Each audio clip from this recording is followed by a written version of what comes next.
మాట్లాడిన మాట నేను అనేదల్లా నాకు అర్థం కాదు. ఇంకొక మాట కూడా చెప్పాలి చివరిగా, చాలా ఇంపార్టెంట్ ఇది. సరే కేసు వీలేదో పెట్టిరియాలి, ఎఫ్ఐఆర్ పెట్టిండ్రు. ఫార్ములా ఈ వాళ్ళు కూడా ఏం చేసినారు తెలుసా? ఇక వాళ్ళు కూడా కేసు వేసారు.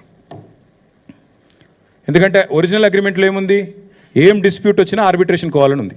అందుకే వాళ్ళు ఏం చేసిండ్రు, వీళ్ళు ఇంటర్నేషనల్ చేంబర్ ఆఫ్ కామర్స్ అక్కడ వాళ్ళు ఆల్రెడీ ఆర్బిట్రేషన్ కూడా ఫార్ములా ఈకి ఎంఎన్యూడి డిపార్ట్మెంట్ మధ్యన జరుగుతున్న ఈ తగాదా తేల్చండి. ఎట్లా అయితే మాంట్రియాల్కి సంబంధించి ఇందాక నేను చెప్పాను మీకు, మాంట్రియాల్ ఇది మీరు చూడండి, మాంట్రియాల్లో కూడా ఇట్లే రేస్ క్యాన్సిల్ అయింది.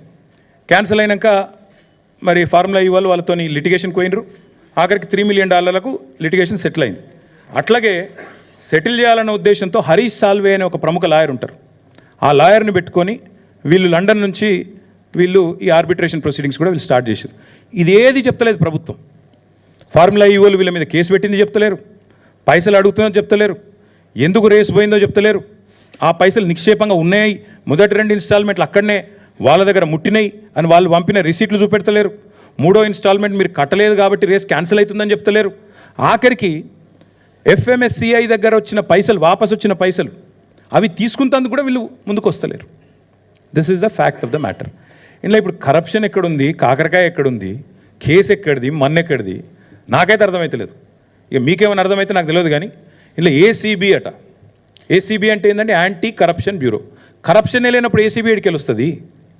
ఏం కేసు ఇది? అసలు మెడకాయ మీద తలకాయ నోడు పెడతాడా ఈ కేసు? అసలు ఎవడన్నా దివానాగాడు తప్ప, హౌలగాడు తప్ప ఎవడన్నా పెడతాడా ఈ కేసు? నేను అందుకే అంటున్నా, ఇలా కన్ఫ్యూజ్ అయ్యేది లేదు, ఏం లేదు. రేవంత్ రెడ్డి చేసే మరొక లస్కోరు ప్రయత్నం మాత్రమే ఇది. నరేందర్ మీద, లగచర్ల రైతుల మీద మొన్న చేసిండు. సరే 37 రోజులు కొట్లాడి 37వ రోజు ఇలా మా సోదరుడు బయటకు వచ్చిండు. మా మీద కూడా కేసులు పెట్టి సతాయిస్తా అనుకుంటే నేను ఒకటే చెప్తున్నా రేవంత్ రెడ్డికి, మేము ఒక ఉద్యమ నాయకుడి బిడ్డలం, ఉద్యమ నాయకుడి సైనికులం. ఏనాటికైనా చెప్తున్నా రేవంత్ రెడ్డి, నీలాంటి చిల్లరగాళ్ళ కేసులకు, నీ లత్కోరు పనులకు భయపడేటోడు ఎవడు లేడు. నువ్వు మా ఇంటికి కూడా వీకలేవు, అది కూడా చెప్తున్నాను. నువ్వేం చేసుకుంటావో చేసుకో, భయపడేటోడు లేడు, లీగల్గానే కొట్లాడతాం, అది కూడా చెప్తున్నాను. ఇప్పుడు నేను చెప్పిన ప్రతిదీ మీకు ఇస్తా, కాపీలు చూసుకోండి.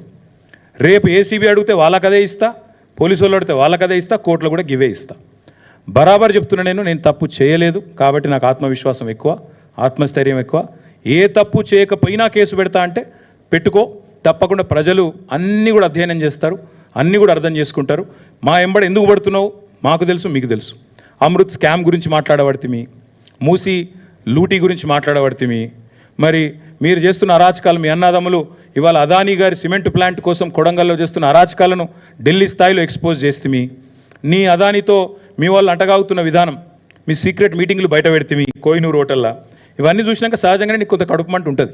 మేము అర్థం చేసుకోగలుగుతాను నీ బాధ. కానీ ఇక్కడ భయపడేటోడు ఎవడు లేడు. నువ్వేం చేసుకుంటావో చేసుకో, తప్పకుండా నేను అడుగుతా ఉన్నా.